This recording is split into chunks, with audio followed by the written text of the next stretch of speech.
Okay, looks like it's right at 11 o'clock, so top of the hour. And looks like do we have a pretty good amount of people. Looks like some people are still joining. So, Rich, what do you think? You want to kick it off? Give it another minute? Hey, you're the master of ceremony, Jeremy. I'll follow your lead. All right, maybe we can do introductions now. It'll be recorded, and then if people join late and they really wanted to check out the introductions, then they can go back. How's that? That sounds great. All right, so let's kick it off. Would you like to go first? Sure. So, hi everyone. My name is Jeremy Scully, and I am the director of North and Latin America here at Planisware. Work within a number of different industries as well as regions, obviously, with all of Latin America. I am bilingual and currently learning Portuguese. So working through that. Been with Planisware for about 15 years, have customers in the automotive industry, consumer goods, electronics, telecom, etc. And I've worked with Rich a couple of different times. Always a pleasure to do a webinar with Rich. So Rich, with that, I'll pass the baton over to you. Yeah, Jeremy, I was just thinking about the last time we came together, had a full crowd, and it was very engaging. And thank you for that opportunity, as well as thank you for this opportunity to spread the message. I've been on this crusade for a couple of years now, but just a little bit about me: MBA, PMP. Agile certified, nearly 30 years as being a project management consultant, also authorized instructor for the current 2021 PMP exam. Been an instructor at a local university for getting close to 20 years now, and frequently speak at various events like we're doing here. But my biggest, or I should say, latest claim to fame, or perhaps the item that most is relevant to today's discussion is I've recently completed a course offered by PMI called the Citizen Developer, and it looks a whole lot like this. And if anybody's interested in this, if you're unaware that PMI offers a course like this, you will find this course very interesting and very relevant to the topics that we're going to discuss today. Awesome. Yeah, it is pretty interesting. I looked over the curriculum and I looked it over, and I'm definitely interested in learning more about it.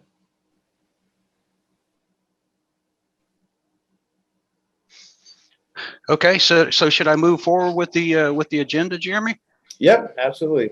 All right, let's rock and roll. There we go. Look at that. Was not planned. Unscripted. That's the way we like to work here. So just the agenda for today. So we've kind of ticked off at least the first part of the introductions. That's Jeremy and I. The second item that we'll talk about is the digital PMO. What is a digital PMO and what's the value of it? We'll show you our digital PMO framework, give you some guidance for your transformation journey, and then give you some homework or an action item, your call to action moving forward. So, Jeremy, I think at this point in time, we've revealed information about ourselves. I do believe we have a small little poll where we would like to get to know our audience a little better.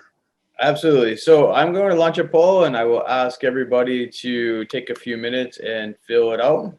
Should be able to see it now.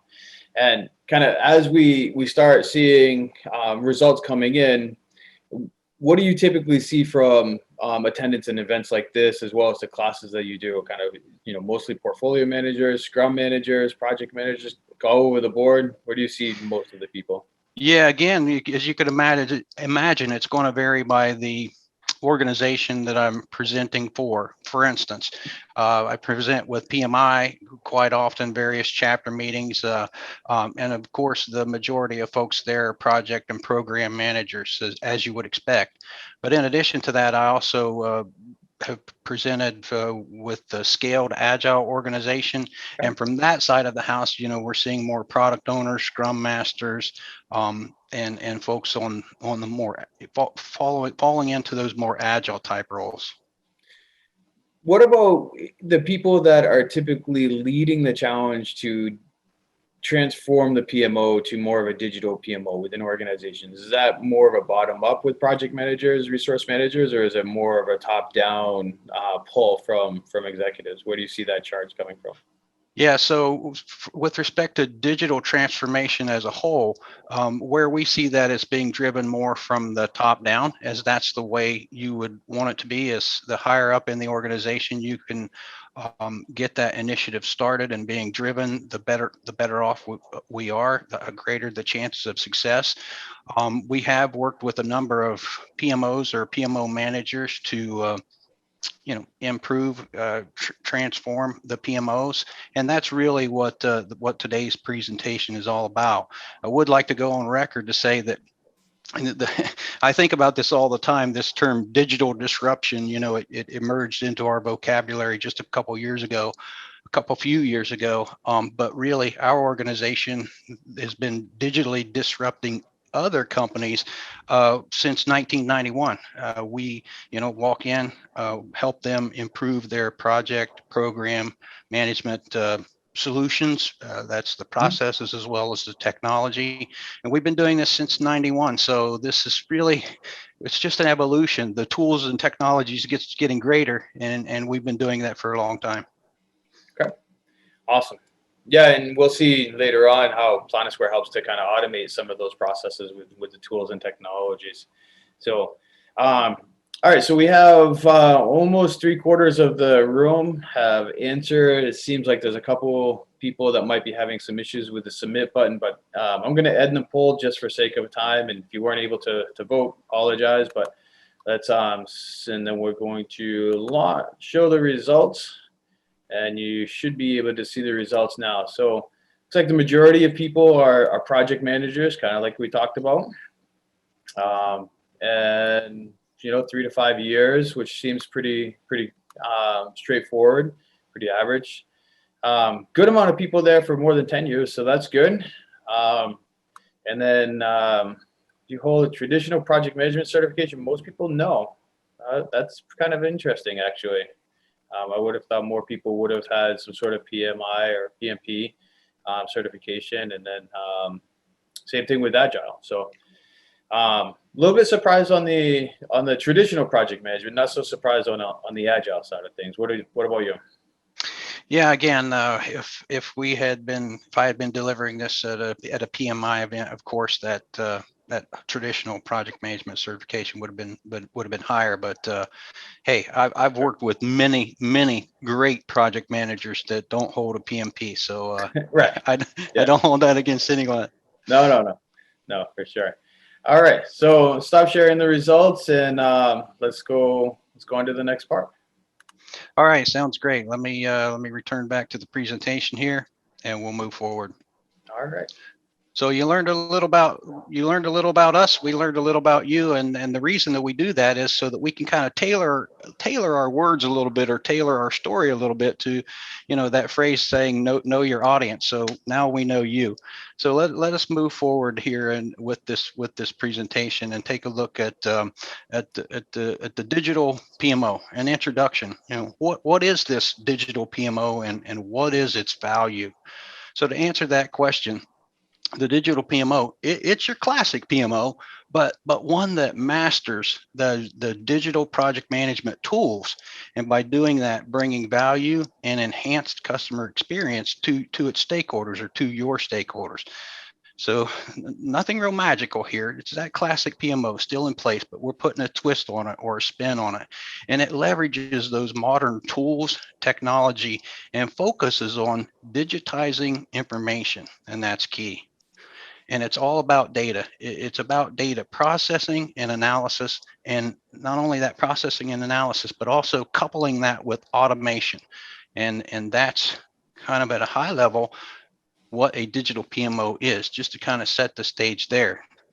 And so now the next question is, well, how do we describe that? And the way I like to describe that is through pictures, and it's more like the smartwatch there. The digital PMO is much more like your smartwatch than an old-fashioned watch with gears, because with that smartwatch, and I'm sure we've all had one or multiple ones over the years, and we're able to start off with a simple watch and continually easily adding features and functionality to that watch to make it better, to make it help us with our make it help us with our lives, give us more information with respect to our lives.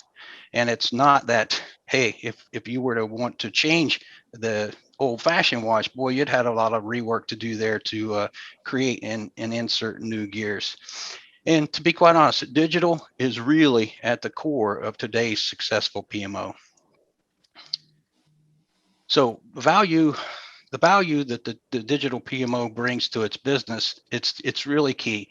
In today's business world, speed wins. There's no doubt about it. Speed to market with our new products. That's the key for our organizations and the value of it to the business. And so when it comes to the digital PMO, it and what we do and the services that we provide, and the benefits again being provided to the business to help speed things to market, is you get real-time information. It's much less costly than perhaps the PMO of the past. We use a whole lot less effort, focusing on reducing effort in the digital PMO, and it's more forward-looking. And that's one of the I think one of the challenges. There's the PMO can play a great role in an organization, and over the recent past, I think PMOs kind of maybe fallen out of favor a little bit with some organizations. And I think one of the reasons behind that is this a bit effort intensive to do some of the things that we've done in the past. And also we've spent a lot of time looking in the rearview mirror and reporting on the past. And the digital PMO is much more forward looking.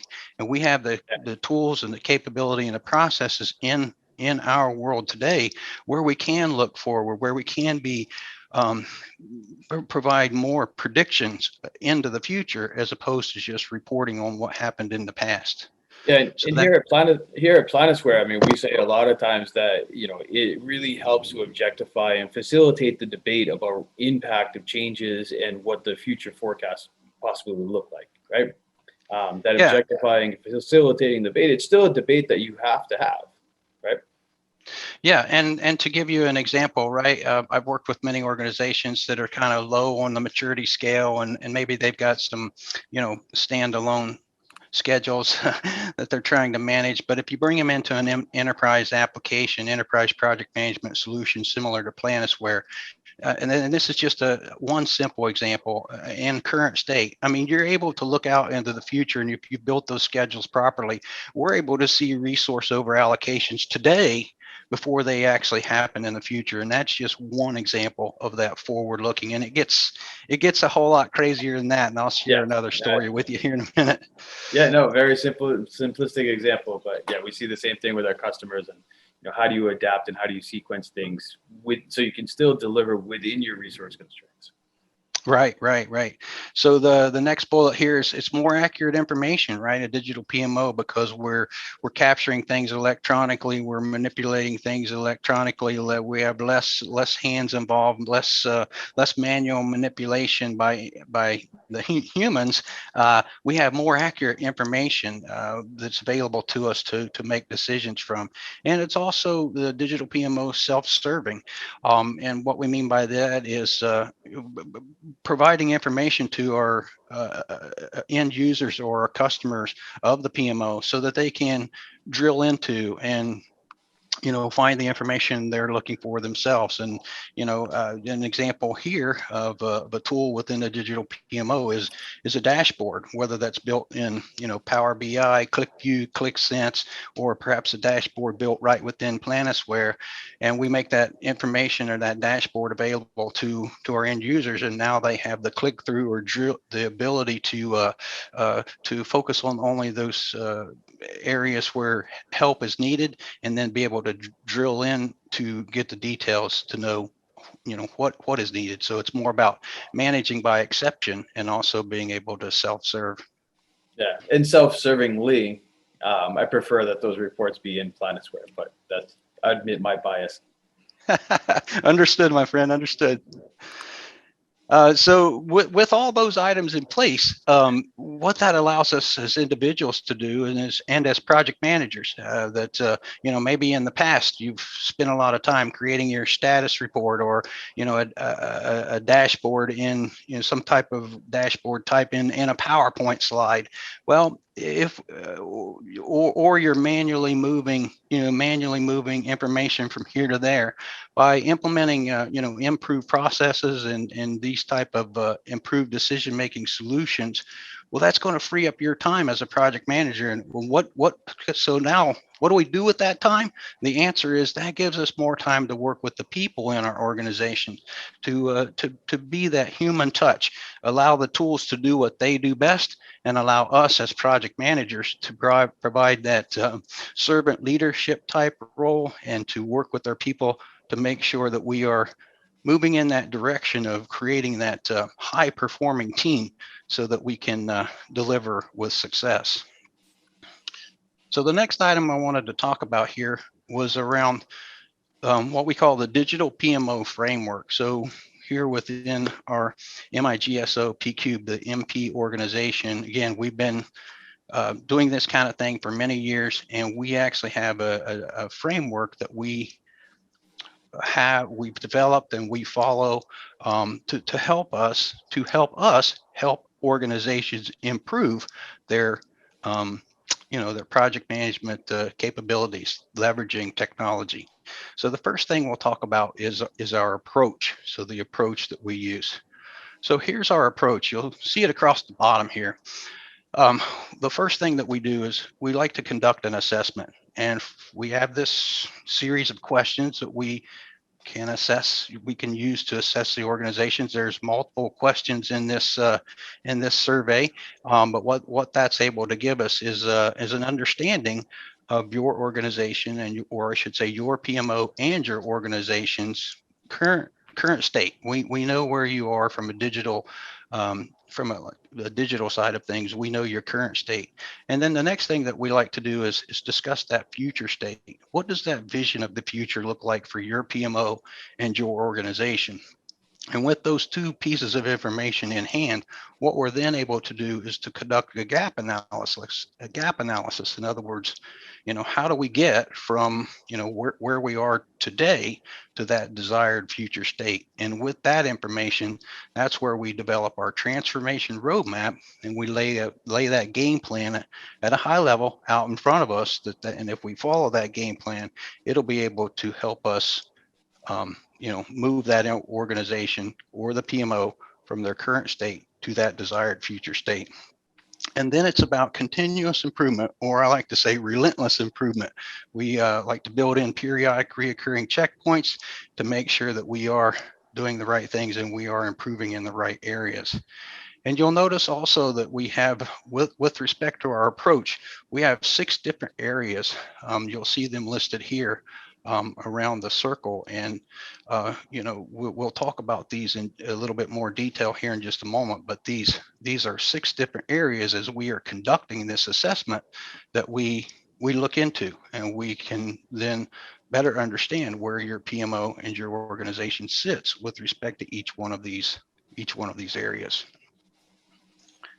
And this assessment that we have, it's very similar to the CMMI, the capability maturity model integrated. It's very similar to that, where we have different levels, and that's integrated within our digital PMO framework. So we kind of followed the CMMI model as we developed our framework. And you can see the headings there, I guess, down across the bottom, or the different stages or levels within CMMI: initial or ad hoc, planned, repeatable, defined, organized, integrated, managed, and optimized or sustained. So we took this CMMI model and incorporated it into our framework.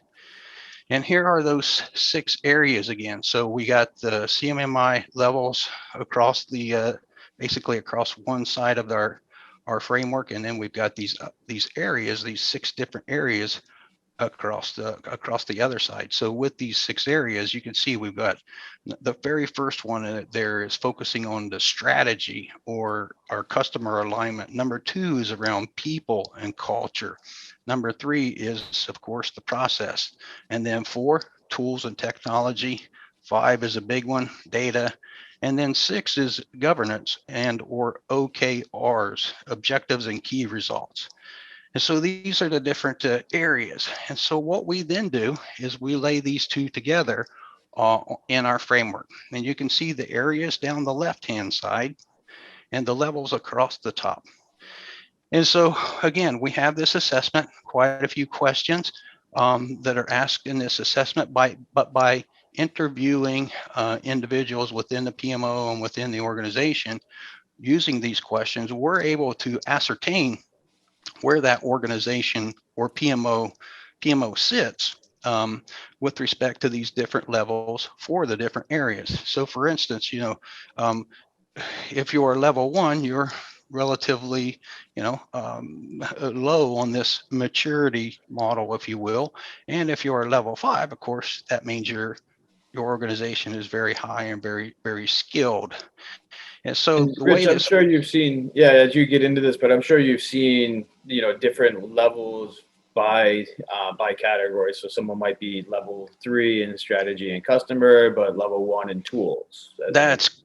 That's correct, and that's why we have this framework set up the way it is, because an organization, a PMO, can be at different levels by area. One organization, may be pretty high when it comes to culture, but pretty low when it comes to the tools and technology, or vice versa. And simply by having, like, if we didn't have the different areas, we wouldn't have that level of insight as to know,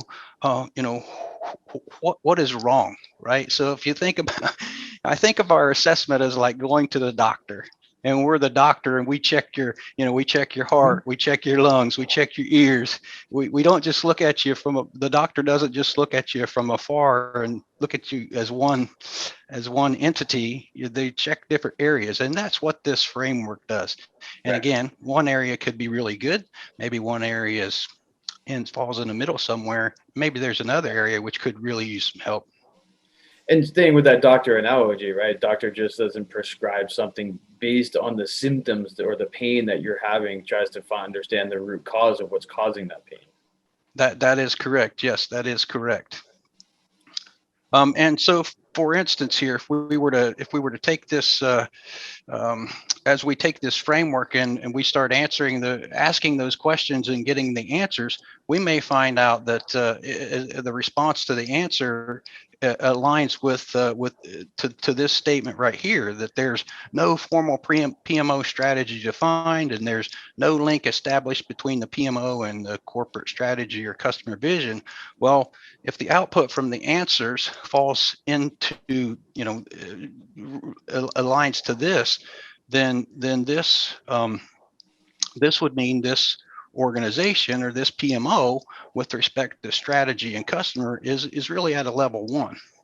But if the answer to the question comes out like this, sounds something like this, that the PMO continuous improvement roadmap is defined, there's customer satisfaction assessed, PMO governance reviews are established, and also the PMO scales out to other departments. If the answer comes out to something like that, then of course that means this organization or this PMO falls to level 4. And again, there's this framework here. We can't we can't give it all away because this is our secret sauce.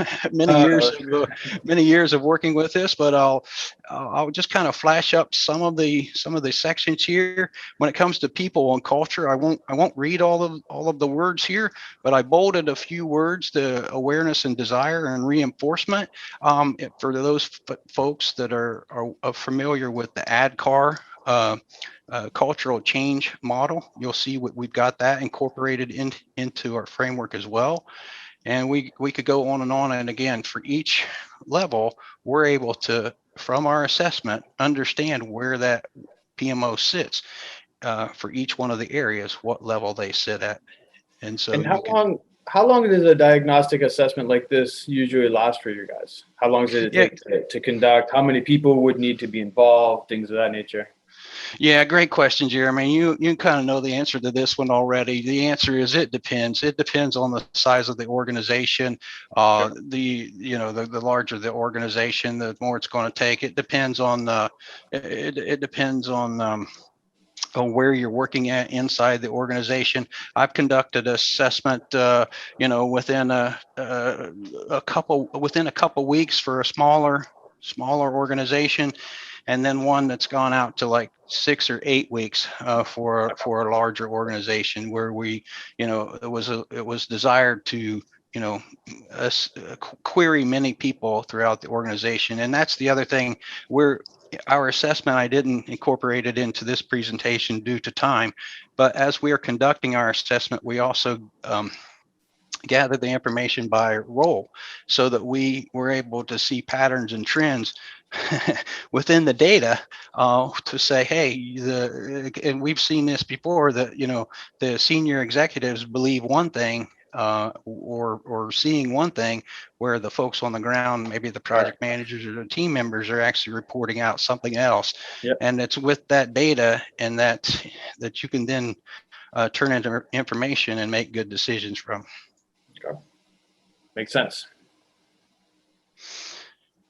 Yeah, so this is again a high level overview of our detailed PMO framework.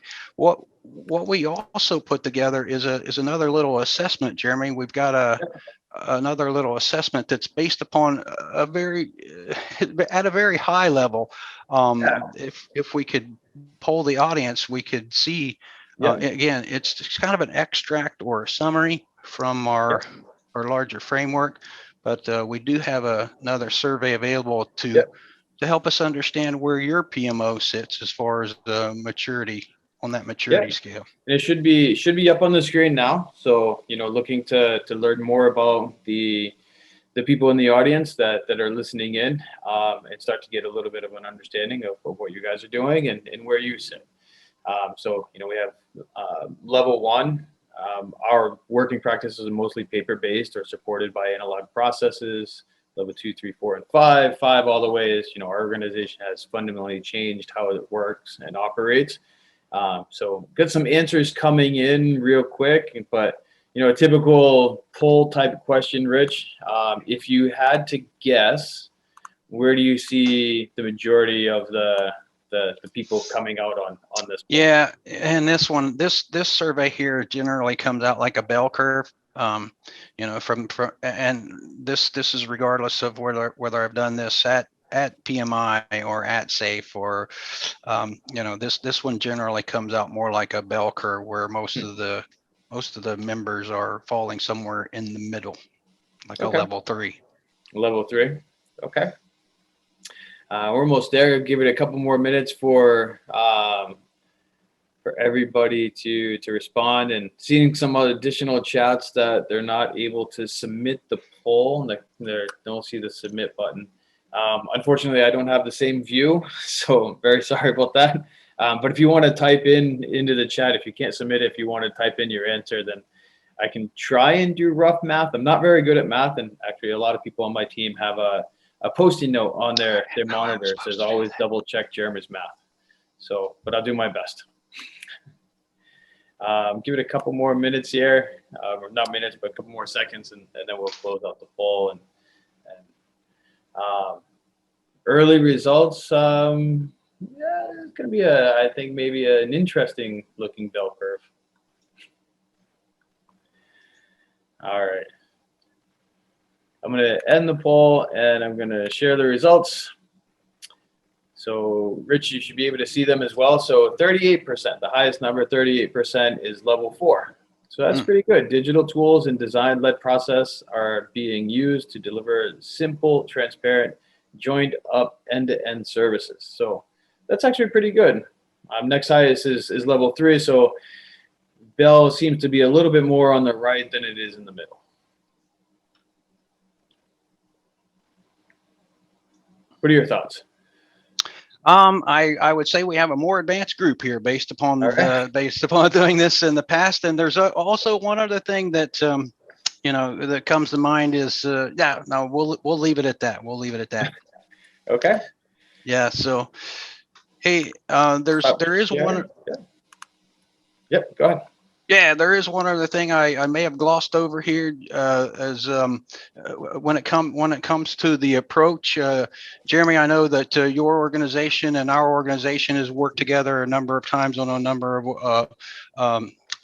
of engagements, and as I moved past this the various areas on this slide, I kind of Yeah. neglected to speak to the cool little image we've got here on the left and how we've partnered together in the past, bringing in Planisware to help other organizations move up that maturity scale. Is there? I guess I'd hand the baton over to you at this Yeah. Yeah. point. Yeah.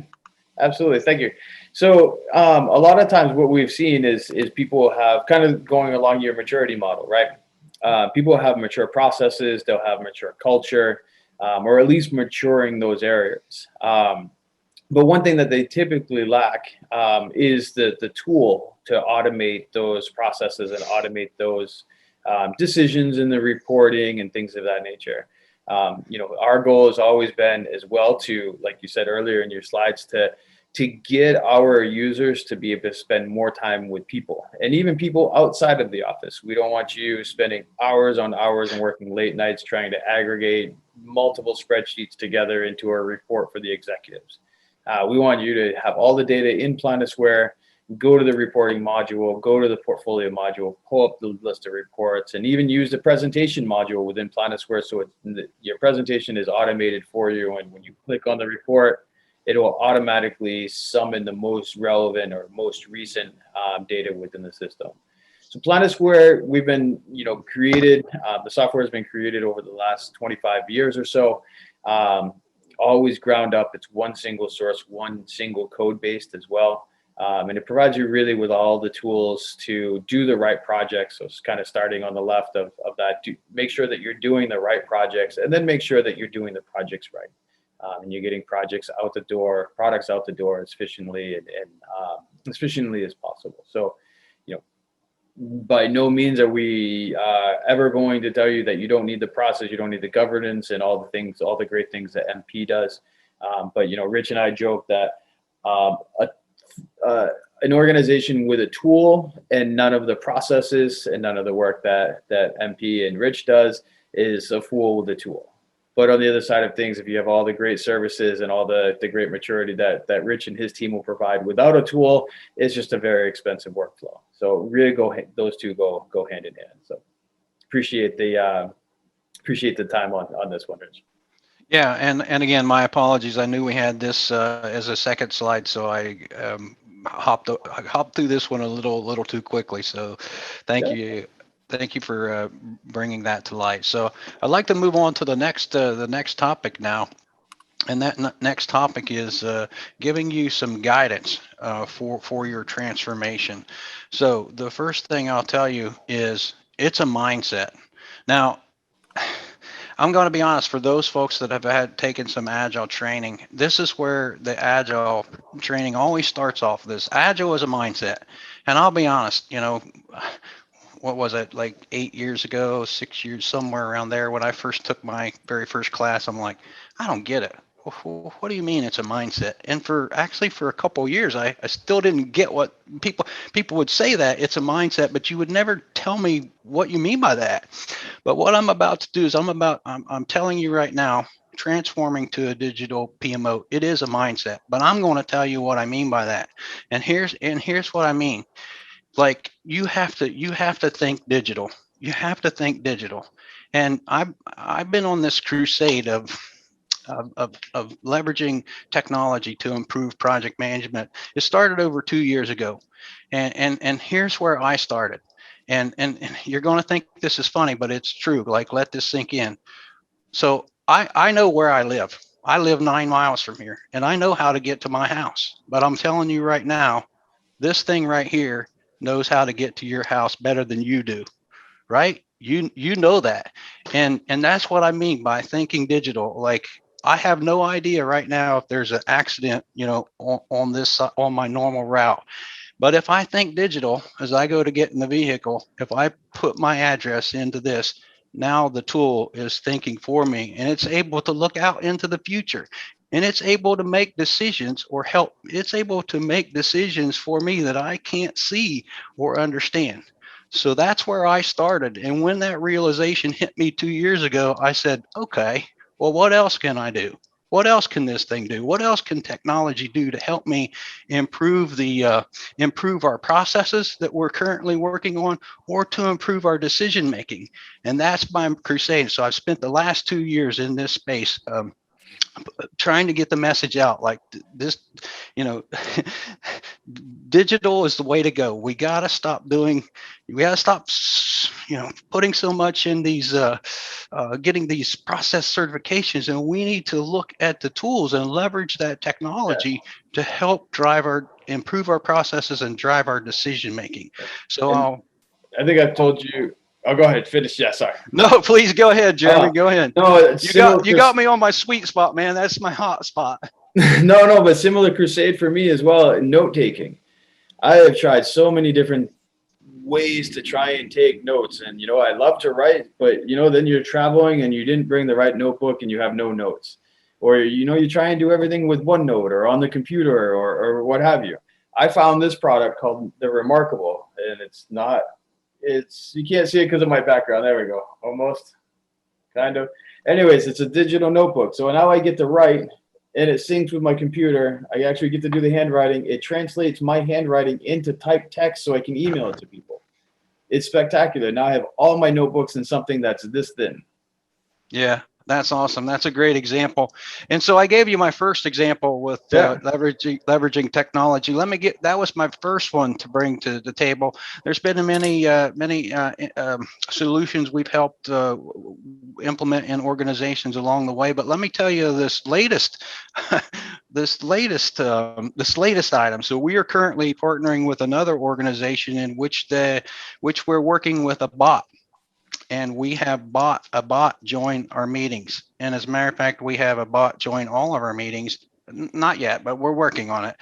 But imagine if that bot did join all your meetings. And this bot has the ability it absolutely takes all your notes and transfers your verbal voice into data, and puts that into basically a data lake. And it also has algorithms written in there that it automatically pulls out action items, issues, decisions, and puts them into a pre-configured status report. And that's what we're working on today. And today, like I'm telling you, that is available today. But in addition to that, with this, so that you can see is improving our process. But in addition to that, imagine being able to leverage all this data in this data lake to help us make decisions. For instance, which projects are in trouble? We could query the data, and with the algorithms, we could see that without actually needing that status report to tell us which projects should we start, which projects should we be working on, which projects should we not be working on. So as you can imagine, I'm saying these things, and you may be thinking, well, that's kind of fluffy, but I'm telling you, the technology, our project management profession right now is being digitally disrupted, and we can. Instead of being disrupted by that change, we can be the change agents and we can drive it. So again, go ahead, buddy. Go ahead. Even within Planisware, we have AI capabilities that are being launched now. That if you create a project, it will look through the historical data of previous projects that you've done similar to that, and it will find mistakes. It will find where your assumptions are off on how many resources you need, or how much time it's going to take, or what the actual cost may be. So the AI is already being built into Planisware and probably other PPM solutions as well.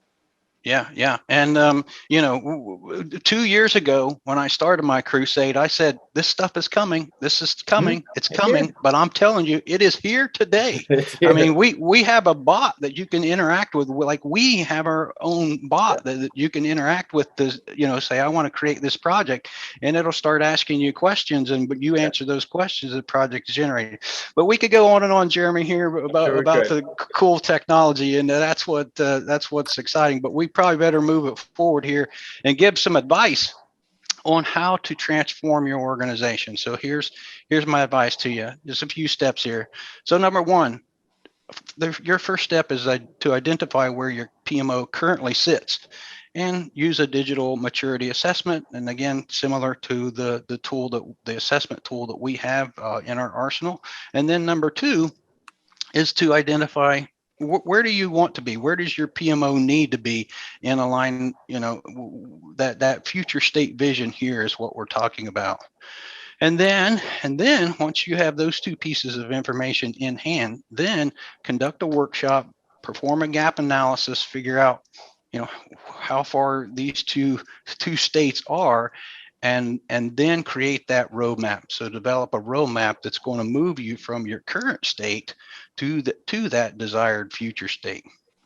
And then select a tool or technology that helps you automate the processes or automate your processes for your current maturity level, and also one that will help you to improve your decision making and also ensure that it has the flexibility for growth, because you may be selecting a tool based upon your current roadmap, but you may have visions to grow or evolve even more in the future, and make sure that the tool or technology that you incorporate does have that capability.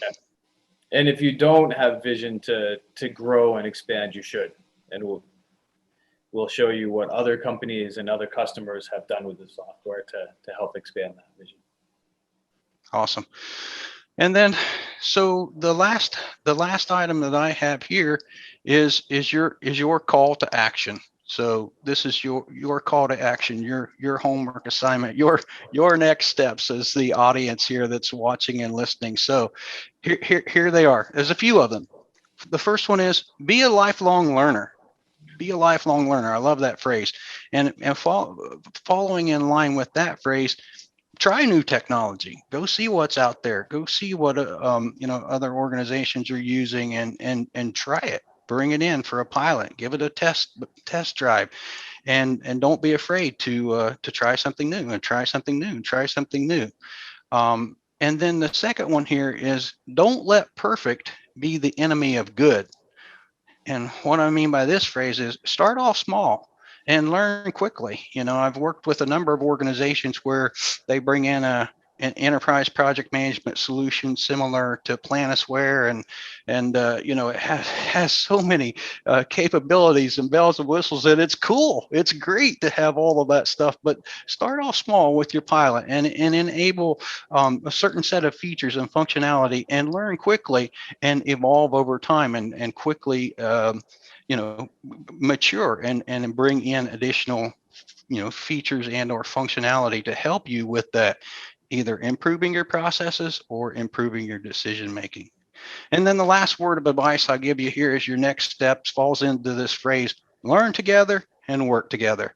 So there's a link there to aiandprojectmanagement.com. It's actually a LinkedIn group where there are like-minded folks that believe that AI is the path that can move us from the statistics of only 70% of projects are successful. That AI or technology can move us to that point where we're getting to 90 or 95% success rates on our projects. So Jeremy, with that kind of brings me to the end of my story. And I don't know if any questions came across while we were chatting. Yeah, we do have a couple of questions coming in, and I invite everybody to please submit questions in the chat, and I can field them and send them over to Rich as well.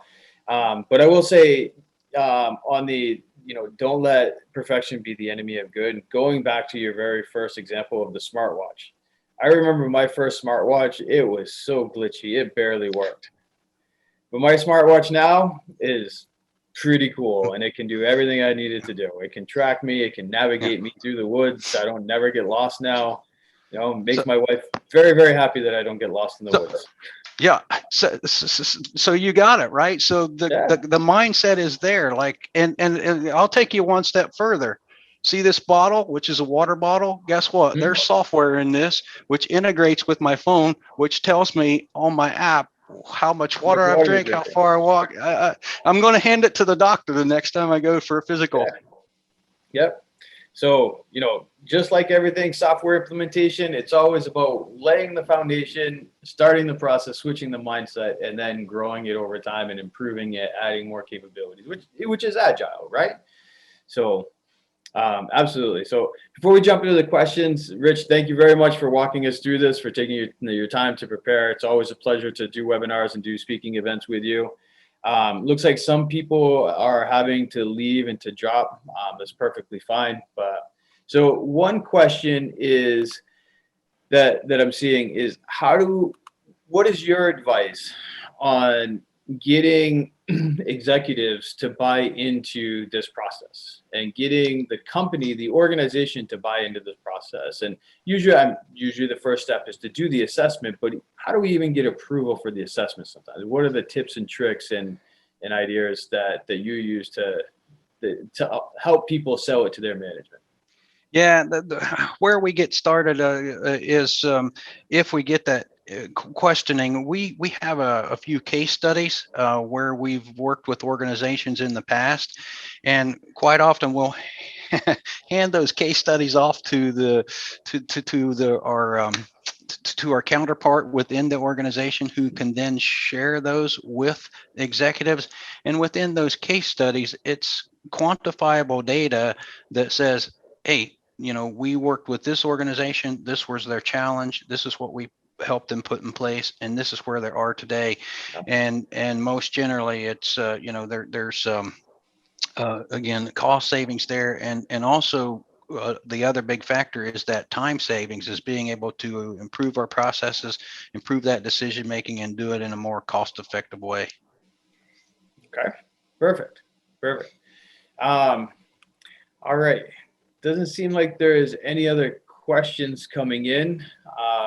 So any final closing thoughts?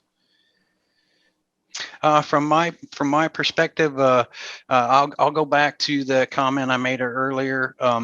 Be the driver of change. Don't be disrupted by this. The digital transformation that is coming, that is happening to our project management profession right now. Be the drivers of change. Work to understand this stuff. Work to help your organization transform into that more digital PMO, so that the business can get that value from the products and services provided. Okay. All right. All right. No additional questions are coming in, but I'm sure everybody right before lunch is eager also probably to get to lunch. We've had a few people drop off, so not going to drag it out. Thank you very much for your time. It was very informative. It's always a pleasure to do these webinars with you, have these discussions with you. So thank both teams for participating and putting everything in. If you have any follow-up questions, please feel free to email either Rich or myself, or more than happy to follow up with you and answer any questions, provide additional information. So with that, Rich, thank you very much. Getting a lot of really good comments, amazing information, amazing job. So thank you for your time and working on this with us. Yeah, thanks, Jeremy, and thanks everyone for joining.